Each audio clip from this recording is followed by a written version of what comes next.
Okay, so I wanted to just give you an overview of the case study since we missed class today and I was going to do this. I hope that you're enjoying your snow days. The case that is required for the first assignment, the first case analysis, is case 2.2. It's found in the book and it is on the Ford Pinto.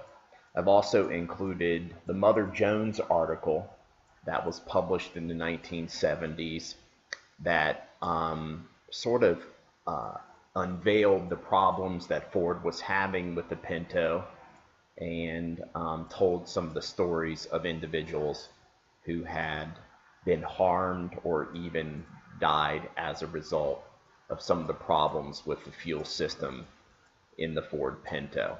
So I would encourage you to watch that or read those articles.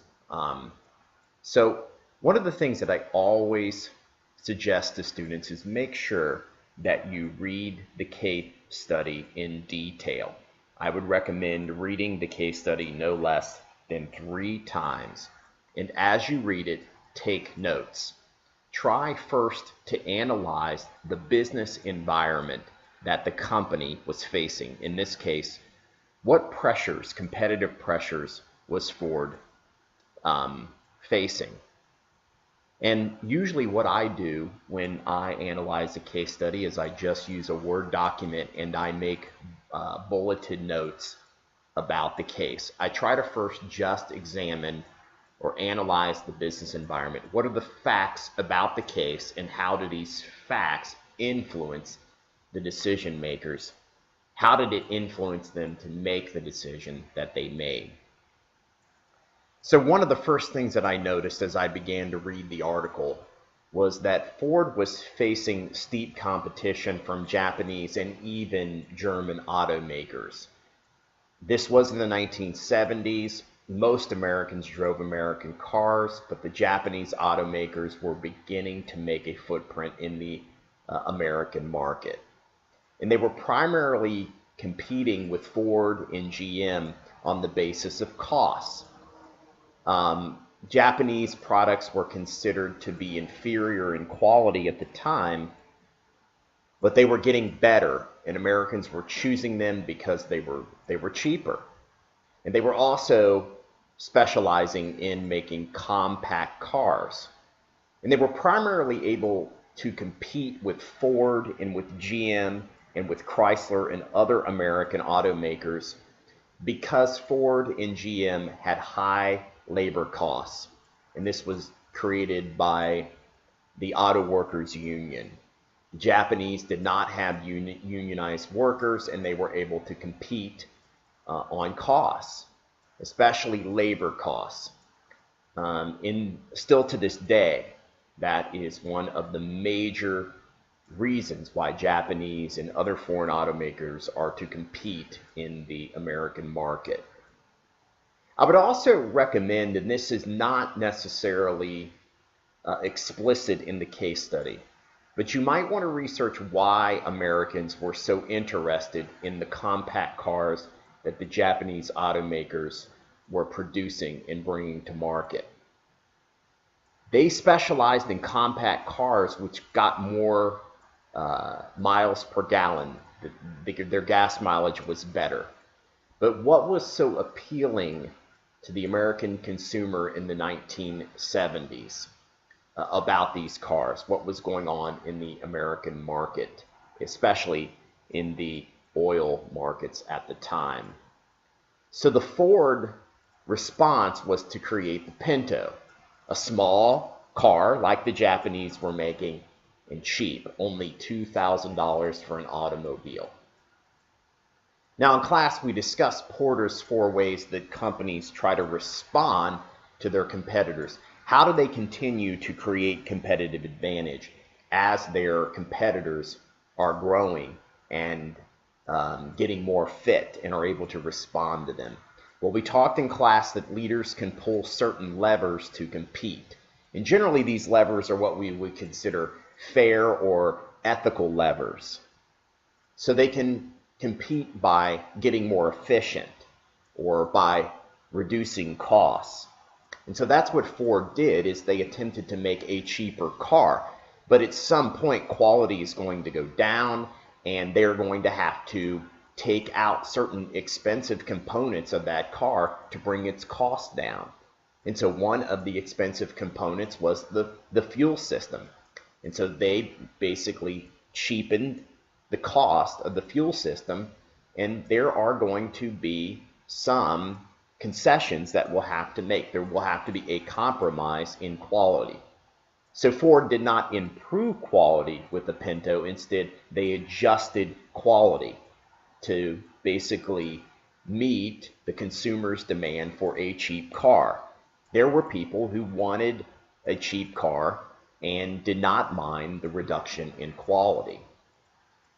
Ford responded to customers' demands. This is what consumers were wanting. They were wanting more fuel efficiency. They were wanting cheaper cars.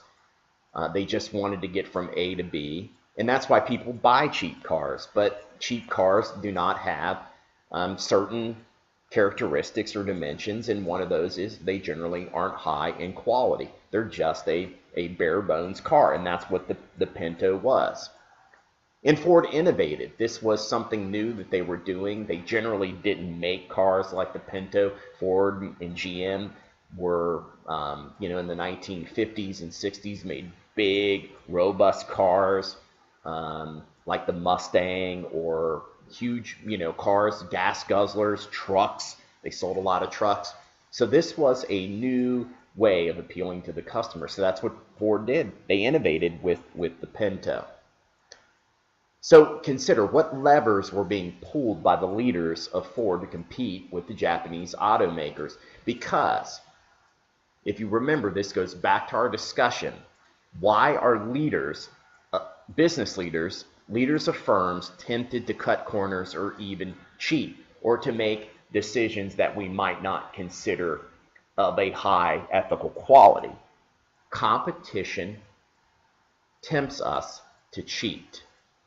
It is a way to compete. It is a strategy for competition. Now, it's not one of Porter's 4 ways that companies create a competitive advantage, but they can cheat, and that's generally unethical. It may not necessarily be illegal. As we're going to see, nothing Ford did was illegal, but it was unethical. So in sports, sometimes you can cheat to compete. Look at the New England Patriots. All you out there who are New England Patriots fans, you should be ashamed of yourself. So that's the facts about the business environment, because there's always something out there in the environment, in the business environment, in the market, that influences and shapes the decisions that leaders have to make. And not only decisions about profit, but decisions about harm and about ethics. The next thing that I would encourage you to do is just ask yourself a simple question whenever looking at any of these cases for this class, especially a class in business ethics, is this: did Ford do anything wrong? And we're talking about ethically. Did they break any ethical norms? Did they do anything wrong? And there's only 2 answers to that question. Now, you could say, well, I could answer maybe. But if you answer maybe, that means you didn't answer the case. Because I want you to be able to argue both sides, yes and no, and not just come up with, well, maybe. Of course, maybe is always an answer, but it generally is a gutless answer. So those who answer yes, and you may be a person who read this case and you would answer yes, Ford definitely did something wrong. Then if you answer that way, then you rely on a rules-based analysis or approach. And this is when you would rely on Immanuel Kant, who you should have read about in the textbook, especially in chapter 2 on normative theories of ethics. So read about Immanuel Kant if you haven't read about him, because he talks specifically about the value of human beings and how we are to make decisions about human beings and about whether or not we should ever cause harm to any human being. You might also want to look at why this was wrong from a biblical basis. If you're someone who turns to divine command theory, who turns to the Bible for right or wrong, that's perfectly fine. What is it in the Bible that would tell us why Ford did something wrong? Also consider, what is the value of a human being? Those who are on the rules-based side would say, well, certainly it's not $200,000 as Ford and the NHSTA calculated. The value of a human being, they would argue, cannot be calculated monetarily. So that's where the tension is Ford put a price on a human being. But those who are rules-based would argue there is no monetary price or value for a human being. Now, those who answered no, if you answered no, you would probably turn to an end-based analysis or a utilitarian analysis, and that's covered in the book too. Ford focused on the ends, the outcomes that they wanted, and they determined that for them it would be costly if they decided to recall the vehicle and fix it. If they determined we as the Ford Motor Company want to cause no known harm to people, then they would have recalled the vehicle. If they were rules-based, they would have recalled the vehicle. But for them, it was cheaper to absorb the costs associated with the death and the injury claims than it would have been to fix the 11 million cars. And this is apparent in the case. They did a cost-benefit analysis. When you hear somebody say, we did a cost-benefit analysis, they did a utilitarian analysis. In this case, they performed a utilitarian financial analysis. They reduced this analysis down to monetary costs, which assumes that human beings have a certain monetary value. And that's really where people get uncomfortable with this case. They put a value on the victims who were burned or killed in the Ford Pinto. They said that person is only worth $200,000, and we're willing to absorb the cost of that because it would be cheaper in the long run for Ford. Now, I will also want you to keep in mind as you read this, and the case points this out, Ford did not break the law. What Ford did was not illegal. The Ford Pinto technically met the safety standards, and Ford actually argued in several cases that the Pinto exceeded the current government standards. And this also will bring us to a question that we'll talk about in this class. And it's a question debated right now in our society. It's one of the central debates in our society. But what responsibility do companies have to go beyond the law to protect lives and overall improve the lives of individuals in society? What obligations do they have to us as a people? And there are some that argue that companies like Ford are not moral agents. They're not ethical agents. Companies do not make moral decisions.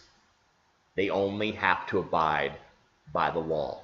That's a huge debate in our society. And generally, the view that's held by most in our society, and especially held in the legal system, is that corporations, firms are just legal entities. They are not held responsible for moral obligations.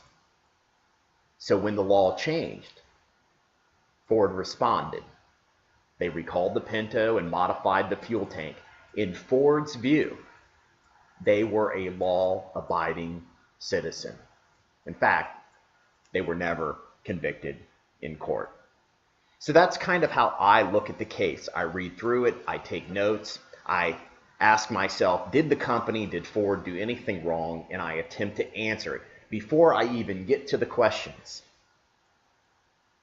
So that's just my advice. You can take it. You can do whatever you want. Just remember, the case is due next week.